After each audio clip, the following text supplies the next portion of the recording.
Как выпить и есть так, чтобы это было не просто не вредно, а даже полезно? У меня есть свои guilty pleasure. Маленькие радости, в которых не сразу и далеко не всем признаешься. Я, например, люблю ходить босиком, есть руками, смотреть милые видео о животных и вино. По поводу последнего пункта я врач и постоянно принимаю упреки в свой адрес. Вы же врач, как можно? Можно, если понимать, как, что и когда пить. Сегодня я расскажу вам о том, как это делать так, чтобы это было не только не вредно, но еще и полезно. Меня зовут Юлия Щербатова. Я кандидат медицинских наук. Я косметолог, главный врач клиники. Врач, который любит вино и относится к нему как к части рациона. Я выбираю выдержку, кислотность и осмысленно сочетаю это с продуктами.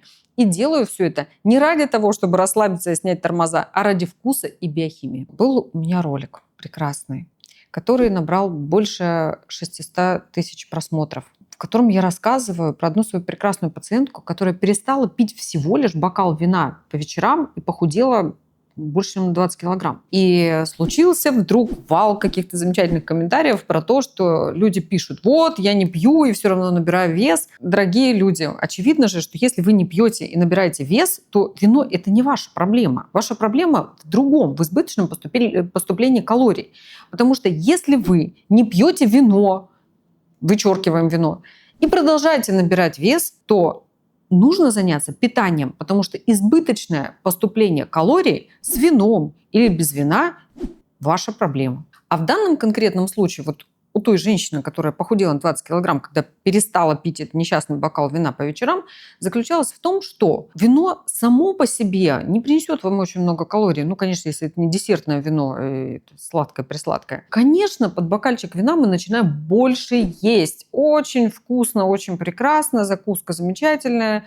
И этими закусками мы набираем переизбыток калорий. Второй момент, что вино должно утилизироваться, так как и все другое, в нашей печени. Когда мы и ели, и пили, то печень занята очень многими процессами, которые выполнит только она и больше никакой другой орган у нас. Она будет заниматься и утилизацией метаболитов алкоголя, и должна переваривать жиры, белки, углеводы. Все это в одну печень, естественно, не входит, и возникает такой эффект, как неполная переработка, и организм все это положил в жиры. Третий момент. Если вы выпили бокал вина, например, и заели углеводами, следите за руками, что называется, то вот такое вино или даже наелись углеводов без вина гарантированно приведет к набору веса.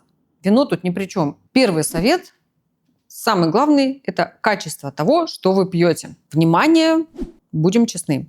Никакого качественного вина или другого алкогольного напитка за 200 рублей не бывает. Я еще больше скажу. И за 1000 рублей тоже вряд ли качественное вино найдешь. Поэтому, если вы не тщательно отнеслись к тому, что вы будете пить, ждите беды. Если вино качественное, если оно произрастало на правильных почвах, если оно достигло правильной ферментации, если оно было выдержано, если оно произведено тем производителем, который завтра не свернется с рынка, не исчезнет, то, скорее всего, это не вино. Вино произрастало на определенных почвах. Мы все знаем, что культура виноделия традиционно у многих народов вообще из древности перекочевала в наш современный мир. Когда вы выбираете то, что вы будете пить, давайте выбирать качественное вино. Если мы берем другой алкоголь, например, это не вино, хорошо, окей, не вино, это виносодержащие напитки, виносодержащие какие-то продукты, которые содержат добавленные сахара, которые являются крепленными какими-то продуктами с какими-то ароматическими соединениями, с какими-то добавленными усилителями вкуса. Сейчас этого в изобилии всего.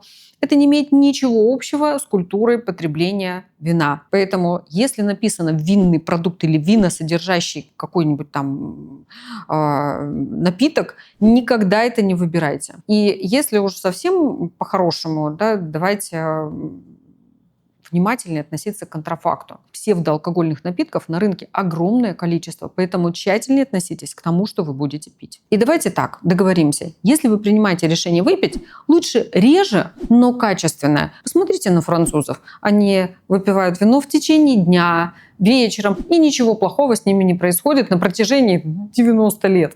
Все нормально, никто не спился, никто не растолстел. И помните, что вино вино делает один компонент, помимо всего винопроизводства. Из виноградного сока случилось ферментированное сусло, там много-много всяких превращений, и в конце концов что-то называется вином. Помните, что вином делает только ресвератрол и больше ничего. Если в вашем вине и в том напитке, который вы для себя определили, что вы будете пить, не содержится ресвератрол, не пейте его, пожалуйста. Конечно, сейчас я много веду разговоров, так уж получилось, в том числе там с ближним кругом. У меня же тоже есть друзья, родственники, там какие-то мои приятели. Часто спрашивают про ресвератрол, а можно мы выпьем какой-нибудь шмурдяк, а закусим потом ресвератролом из бутылочки, из капсул. Там много сейчас добавок есть биологически активных БАДов, которые содержат ресвератрол. Можно ли так делать? Нельзя, потому что ресвератрол вы можете добавить к своему здоровому образу жизни, и не пейте, пожалуйста, при этом то, что не является вином. Почему? Потому что вы и пользы от ресвератрола не получите,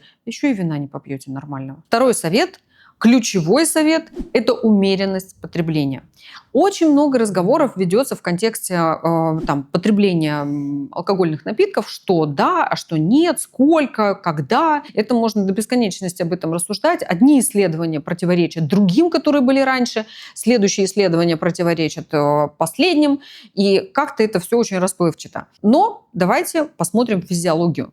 Физиологию, патофизиологию, биохимию ферментов печени и посмотрим в то, как на самом деле печень наша утилизирует метаболиты алкоголя. Довольно неплохо посчитано, что наша печень умеет метаболизировать какое-то количество алкоголя.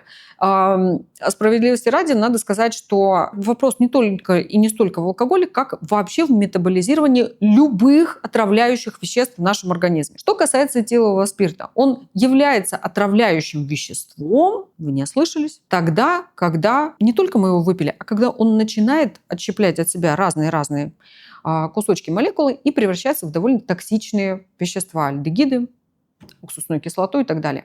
Все это печень должна куда-то деть. Итак, когда печень нужно метаболизировать все опасные вещества, которые образовались в результате расщепления молекулы этилового спирта, возникает много нюансов на пути дальнейшего его расщепления. Поэтому, если вы пьете 2 бокала вина, это плохо. Почему?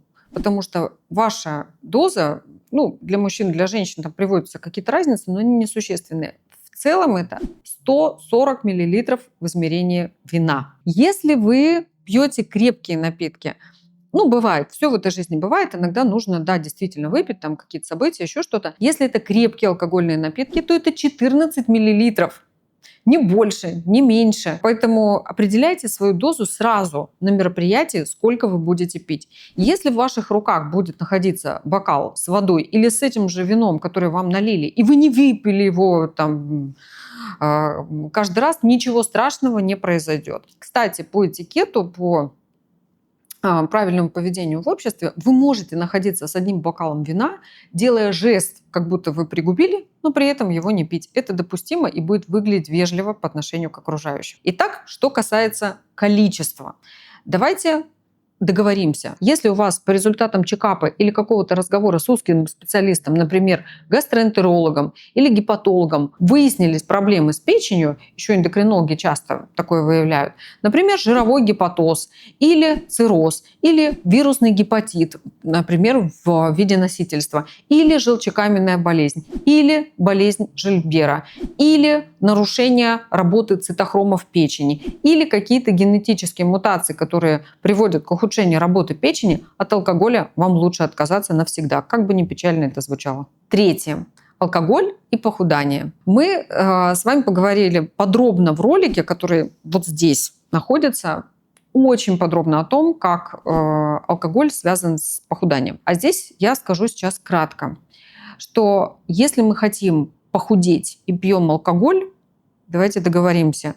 Пьем алкоголь и вычеркиваем этот день из своей похудательной программы. Надо определиться, мы к мудрым или к красивым. Поэтому алкоголь и похудание – это довольно слабо совместимая история. Если говорить по-честному, мы люди взрослые, детей убираем от экранов, мы знаем, что мы употребляем алкоголь. Мы знаем, что мы употребляем его в совершенно разных ситуациях. Маленький лайфхак. Если мы хотим похудеть, по крайней мере, не набрать вес и при этом выпить вина, заменяем ужин бокалом вина.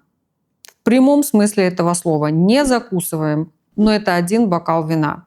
Пусть это будет вашим ужином. Еще один момент. Если мы хотим выпить и закусить, худшая пара для сочетания – это сладкое, десерт какой-то или очень высококрахмалистые продукты и алкоголь. Это гарантированно приведет к тому, что печень будет заниматься только одним процессом.